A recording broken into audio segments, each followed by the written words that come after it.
नमस्कार, आप सबके साथ मैं हूं प्रियंका राय। स्वागत है आप सभी का न्यूज 18 की खास मुहिम डिजिटली स्मार्ट बनिए ऑनलाइन फ्रॉड से बचिए में। मकसद है आपको ऑनलाइन फ्रॉड से बचाना। आज का दौर डिजिटल दौर है। धन का लेन देन, डॉक्यूमेंट से जुड़े काम, खरीद फरोख्त, जांच, दवाई, परिवहन, दफ्तरों का कामकाज, यहां तक कि पढ़ाई लिखाई, सब कुछ डिजिटल मोड पर चल रहा है। सोशल मीडिया से एक अलग तरह का रिवॉल्यूशन का दौर समाज में देखा जा रहा है। इसके फायदे भी हैं, लेकिन सुविधा के किसी और साधन की तरह ही इसके भी नुकसान हैं। आए दिन ऑनलाइन फ्रॉड के मामले सामने आ रहे हैं। तमाम सुरक्षा मानकों के बावजूद भी कुछ अच्छे दिमाग इसका बेजा इस्तेमाल कर रहे हैं। आने वाले दिनों में जैसे जैसे डिजिटल का इस्तेमाल बढ़ेगा, इसके नुकसान यानी कि फ्रॉड के मामले भी बढ़ते चले जाएंगे। इस नुकसान से बचने के लिए बस एक ही रास्ता है और वो है डिजिटली स्मार्ट बनने का। न्यूज 18 राजस्थान की ताजा मुहिम यही है, अधिक से अधिक लोगों को इस बाबत जागरूक करना, डिजिटल साक्षर करना, बिना किसी नुकसान या फ्रॉड के शिकार हुए नए जमाने की सुविधा का लाभ उठाने के लिए डिजिटली स्मार्ट बनाना।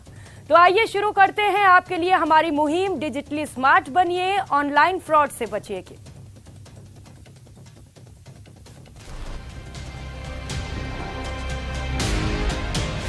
लेन देन, खरीद बेच जो चाहे करिए, पर ठगों से होशियार, ऑनलाइन फ्रॉड से बचिए। रोज नई तरकीब, रोज नई चाल, मेहनत की कमाई पर ठगी का माया जाल।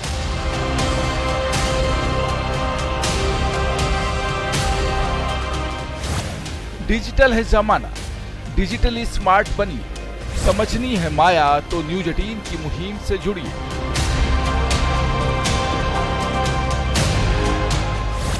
डिजिटली स्मार्ट बनिए, ऑनलाइन फ्रॉड से बचिए। आज का दौर डिजिटल का दौर है। अब हर कामकाज ऑनलाइन हो रहे हैं। बैंकिंग से लेकर छोटी से छोटी चीजों की खरीदारी भी फोन के जरिए की जा रही है। इससे श्रम और समय की बचत तो हो रही है, लेकिन ऑनलाइन ठगी का खतरा बढ़ता जा रहा है।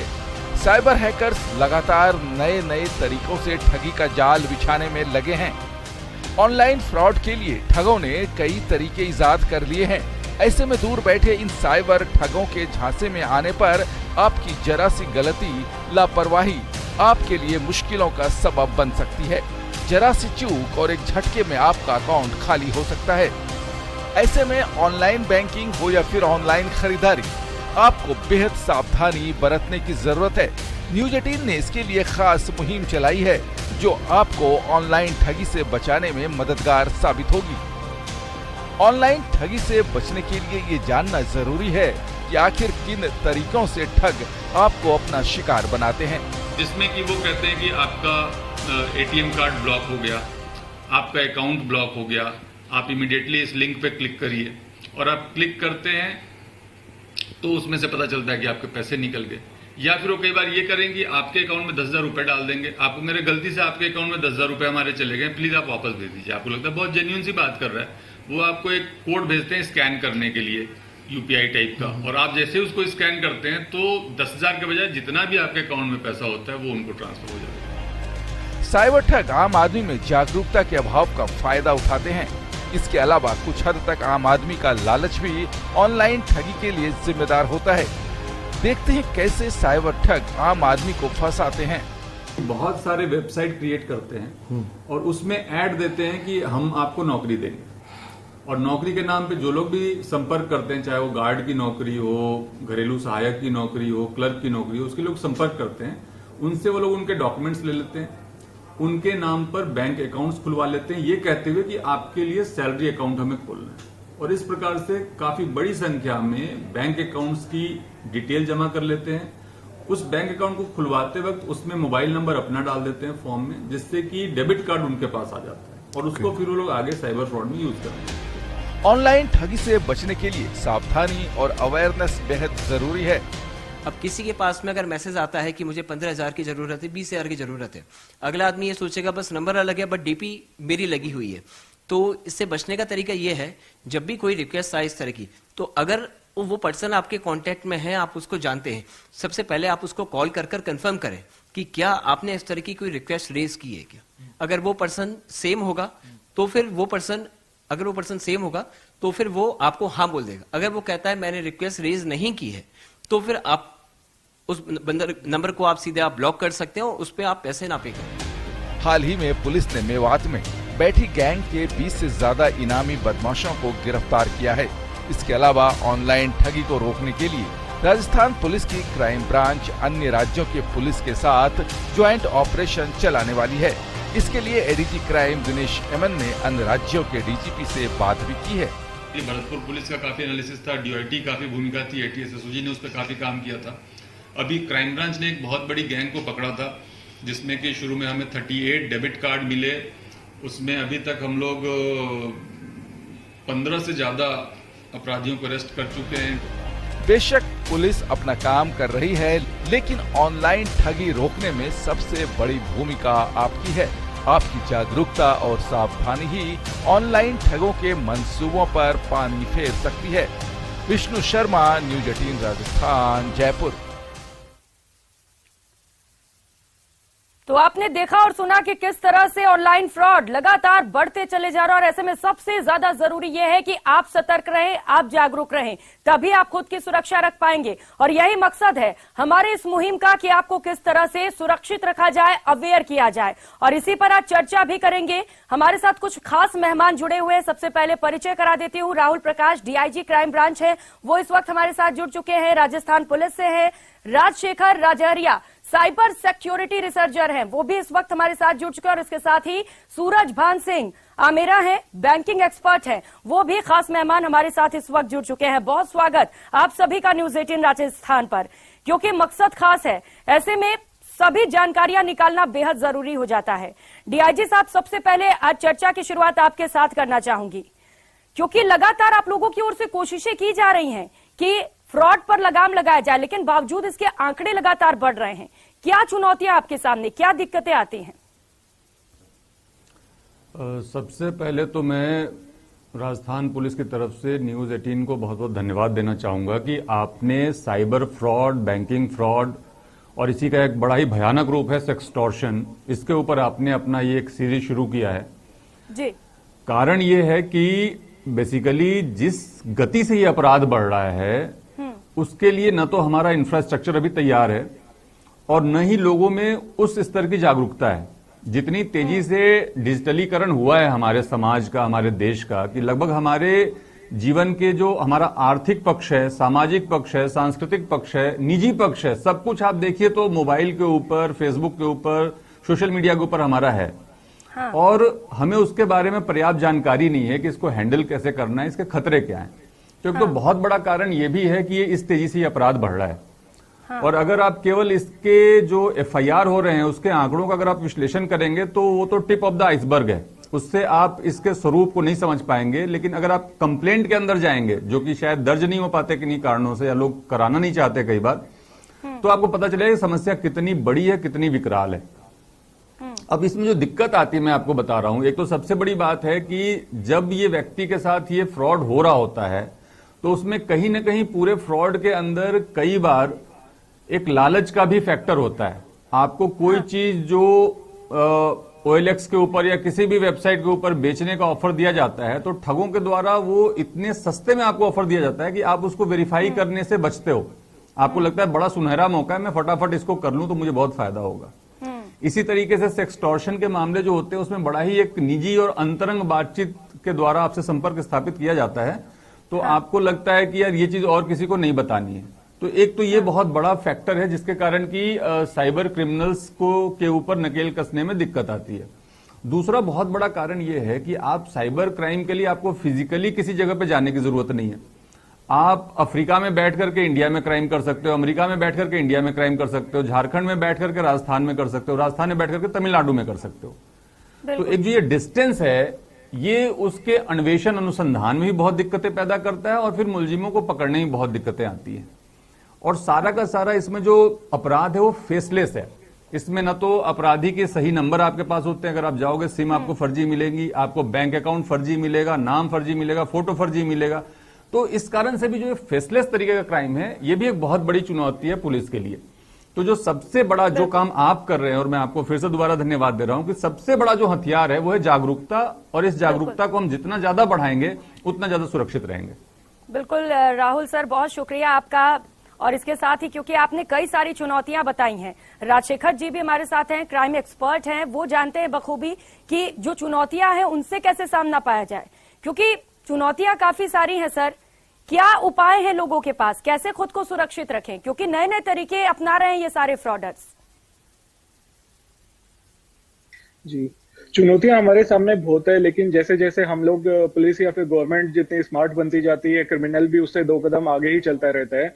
इसलिए हमें भी इन चीजों में 1 कदम क्रिमिनल से आगे रहना पड़ेगा। जैसा कि सर ने कहा कि आज के दिन जो सबसे बड़ी प्रॉब्लम है वो सिम कार्ड की है। क्राइम करने के लिए आपको इंटरनेट चाहिए, लेकिन जो सिम है आजकल वर्चुअल सिम इजीली मिल जाती है, आपको फेक नंबर इजीली अवेलेबल हो जाते हैं।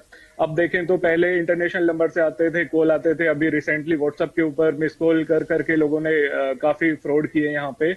और अभी रिसेंटली जो नया ट्रेंड आया है, जो नंबर है वो इंडिया के नंबर ही वर्चुअल मिलने लग गए हैं, क्योंकि काफी कंपनी और स्टार्टअप के नाम पे अगर आप सिम लेने जाएंगे तो इजीली आपको हजारों सिम एक कंपनी के नाम पे मिल जाती हैं। और उसके बाद में काफी स्टार्टअप मार्केट में ऐसे आ गए हैं जिन्होंने केवल कोई भी आईडी लेके बिना वेरीफाई करे वो लोग पब्लिक में ऑनलाइन सिम सेल करने लग जाते हैं, और क्रिमिनल इन्हीं का फायदा उठा के ये सिम बेचना चालू कर देते हैं।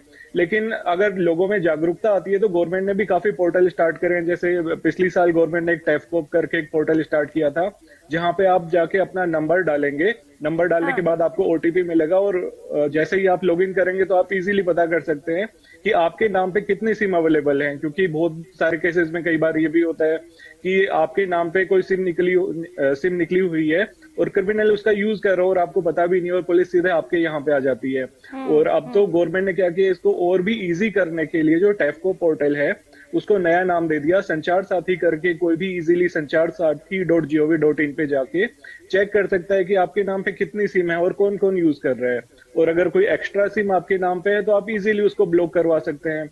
वहीं संचार साथी पे ही गवर्नमेंट ने CEIR करके एक नया पोर्टल उसी वेबसाइट पे और ऐड किया है, जहां पे जाके आप अगर आपका मोबाइल चोरी हो जाता है तो वो भी आप इजीली ट्रेस कर सकते हैं। तो लोगों को जागरूकता की ज्यादा जरूरत है और फ्री के नाम से दूर रहें।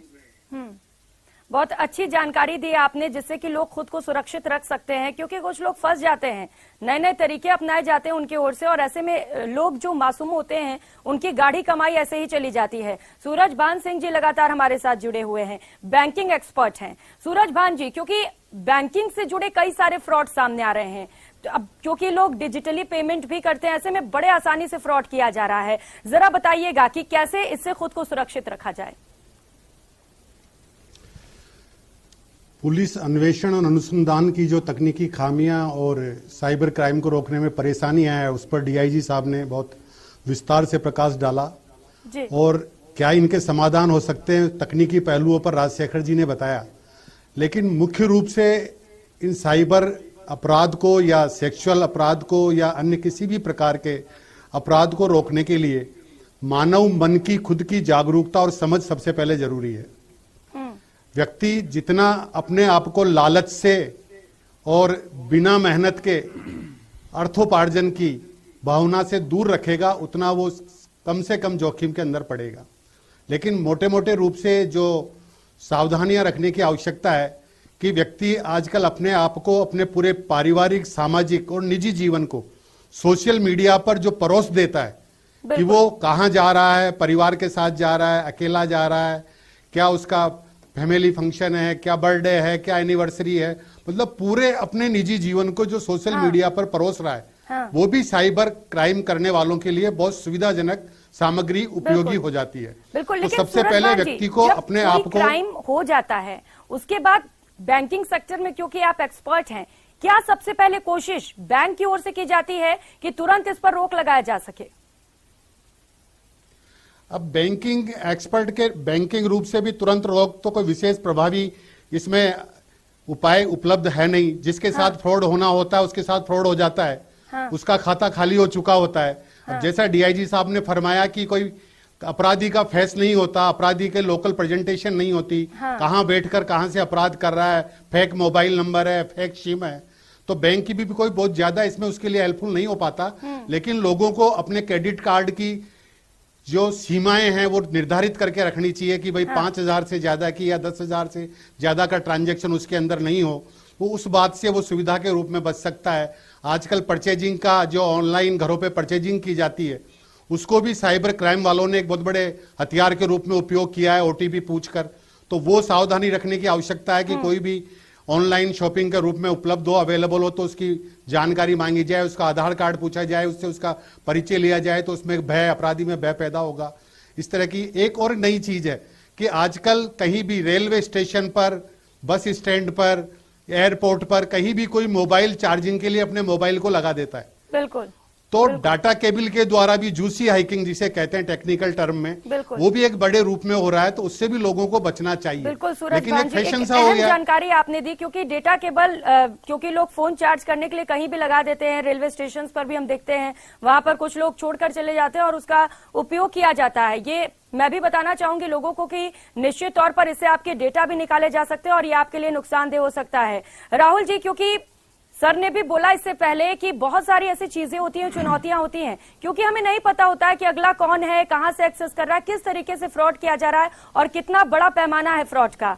बड़ी चुनौती है। और आप बात कर रहे थे इंफ्रास्ट्रक्चर की, क्या आपको लग रहा है कि भारत में वो इंफ्रास्ट्रक्चर डेवलप नहीं हो सका जिससे कि हम तुरंत उसके पास पहुंच सके जो फ्रॉड कर रहा है? बहुत सारी चीजें की हैं सरकार की तरफ से, चाहे वो सेंट्रल गवर्नमेंट हो, चाहे राजस्थान गवर्नमेंट हो, और बाकी स्टेट्स में भी बहुत सारी चीजें हो रही हैं। लेकिन जो रफ्तार है, मैंने कहा था कि रफ्तार जिस तरीके से इस टेक्नोलॉजी को हम लोगों ने भारत के अंदर अपनाया है वो एक बहुत ही तेज गति से अपनाया है। अब हर आदमी के, आप इसमें कोई इकोनॉमिक डिवीजन नहीं है, हर आदमी के हाथ में मोबाइल है और आदमी मोबाइल को यूज कर रहा है, अपने बैंकिंग के लिए भी यूज कर रहा है, अपने बाकी सोशल मीडिया अकाउंट्स के लिए यूज कर रहा है, जैसा मैं आपको बता रहा था।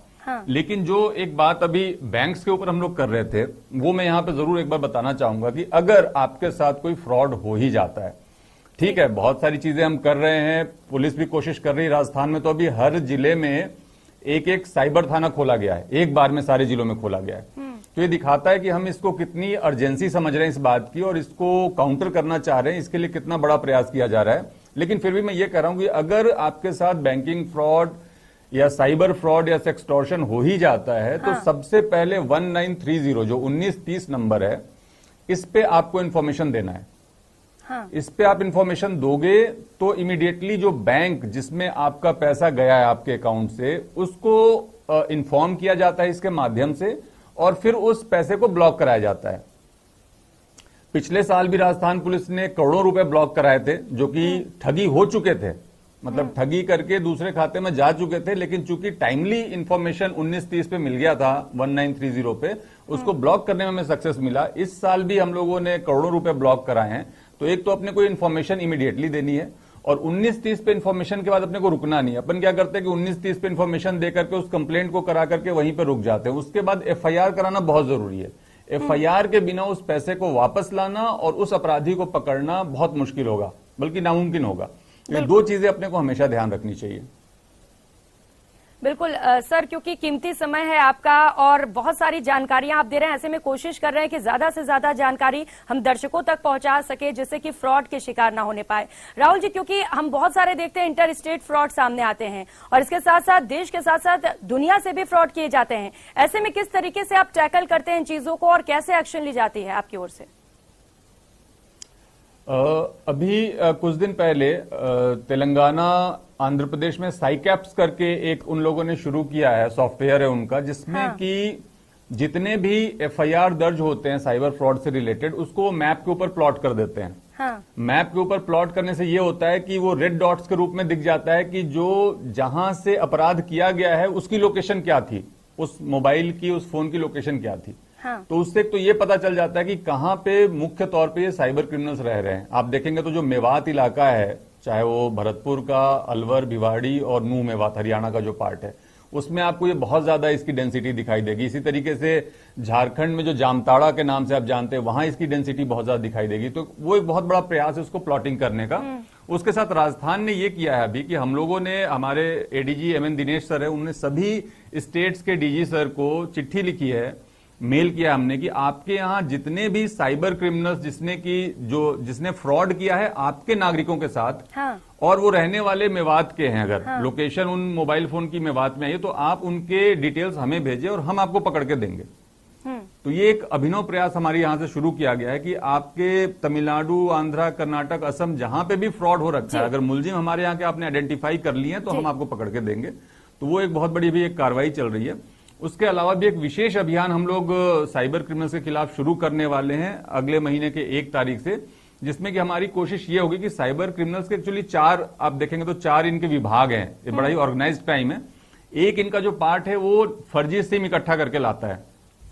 फर्जी सिम लाने का जो राजस्थान में सोर्स है वो मेनली ये लोग ला रहे हैं पश्चिम बंगाल की तरफ से, उड़ीसा और असम की तरफ से। तो एक वो गैंग है। हाँ। दूसरा गैंग है जो कि या तो गरीब लोगों को या जो लोग नौकरी की इच्छा रखते हैं, कम पढ़े लिखे हैं, उनको किसी तरीके से उलझा करके उनके बैंक अकाउंट खुलवाता है और उनका डेबिट कार्ड ला करके इन साइबर ठगों को भेज देता है। तीसरा गैंग वो है जो कि फिर फोन कॉल करता है, फोन कॉल करके लोगों को ठगता है और पैसे इन अकाउंट्स में डलवाता है। और चौथा गैंग वो है जो कि इन डेबिट कार्ड को यूज करके एटीएम से उन पैसों को निकाल करके वापस इस गैंग तक पहुंचाता है। तो इस तरीके से बड़ा ही ऑर्गेनाइज तौर पे ये क्राइम चल रहा है। और इसी का एक बड़ा इंपॉर्टेंट पार्ट है white board ATMs. White board ATMs उनके लिए यूज होता है जो कि आजकल जो प्राइवेट एटीएम्स लगने लगे हैं, जो किसी बैंक के नहीं है, हाँ। प्राइवेट कंपनी के हैं, बैंक से उनका कॉन्ट्रैक्ट है। उस तरह के एटीएम्स जो हैं वो उन क्षेत्रों में कई बार लगा दिए जाते हैं जहां की ऑलरेडी साइबर ठगों का गढ़ है। जैसे मेवात को लेकर अभी स्टडी हुई थी भरतपुर में, तो वहां पे 57 एटीएम्स लगे हुए पाए गए व्हाइट बोर्ड, जबकि वहां पे कोई इतना बड़ा इंडस्ट्री भी नहीं है, कोई इतना ज्यादा पॉपुलेशन भी नहीं जिसको कि इतने एटीएम्स की जरूरत हो। हाँ। तो बेसिकली वो सारे एटीएम्स जो थे वो साइबर ठगी के पैसे को निकालने के काम में लिए जा रहे थे। जी। तो इसके बहुत सारे एस्पेक्ट्स है जिसको समझ करके मिलजुल करके सब बैंक्स को भी साथ में प्रयास करना पड़ेगा, पुलिस को भी साथ में प्रयास करना पड़ेगा, जनता के जागरूकता के लिए मीडिया को भी कोशिश करनी पड़ेगी, तब जाकर के हम लोग इसमें सफलता प्राप्त करेंगे। बिल्कुल राहुल जी, सबको एक साथ एकजुट होकर रहना पड़ेगा और कोशिशें करनी होंगी, क्योंकि आपने कई सारे तरीके बताए जो शायद हमें भी नहीं पता थी कि इस तरीके से फ्रॉड किए जा सकते हैं, और ऐसे में ये जानकारी बेहद अहम हो जाती है। और निश्चित तौर पर सराहनीय पहल आप लोगों द्वारा की जा रही है जिससे कि फ्रॉड के शिकार हुए लोगों को राहत मिल सके। लेकिन सर, एक हमारी कलीग थी हमारे डेस्क पर, उनके 1 लाख रुपए की ठगी हुई थी, अब तक उस पर कोई कार्रवाई नहीं की गई। अगर कुछ लोग ऐसे हैं जिन पर कार्रवाई नहीं की जाती, उनके पैसे वापस नहीं जाते, तो आगे क्या प्रोसीजर है, उनके पास क्या ऑप्शंस हैं सर? सबसे पहली जो जरूरत है कि जिनके साथ ये साइबर ठगी हुई जो आपकी कलीग है, उनको आप जरूर ये पूछे कि उन्होंने 1930 पे कंप्लेन अपना रजिस्टर कराया कि नहीं कराया। वो मैंने इसके पहले भी 2-3 बार जानबूझ करके बोला कि हर व्यक्ति तक ये बात पहुंच जाए कि जैसे ही उसको अंदाजा हो कि हमारे साथ ठगी हो गई, पहला काम करना है कि 1930 को बताना है, जिससे कि आपके पैसे ब्लॉक हो जाए, जिस भी अकाउंट में गए वहां पे एक बार ब्लॉक हो जाए, जिससे कि हम उसको वापस ला सके। दूसरा, आप अपने जो साथी हैं उनको आप ये जरूर बताएं कि आप इसकी FIR फर्स्ट इंफॉर्मेशन रिपोर्ट जिस भी थाने के जुरिडिक्शन में वो रहती हैं वहां पे दर्ज करा दें। दर्ज कराने के बाद हमारी भी तकनीक इतनी विकसित हो चुकी है कि अपन फाइनली उनको ट्रेस कर लेंगे। आपने ये अहम जानकारी दी है। कुछ लोग होते हैं जिन पर तुरंत एक्शन नहीं हो पाता है शायद, और वो मायूस से हो जाते हैं। ऐसे में आगे क्या प्रोसीजर है उनके लिए भी बड़ा लाभकारी होगा। राजशेखर जी लगातार हमारे साथ जुड़े हुए। राजशेखर जी, एक फ्रॉड का नया तरीका है, मेरे पास खुद ऐसा कॉल आया हुआ है।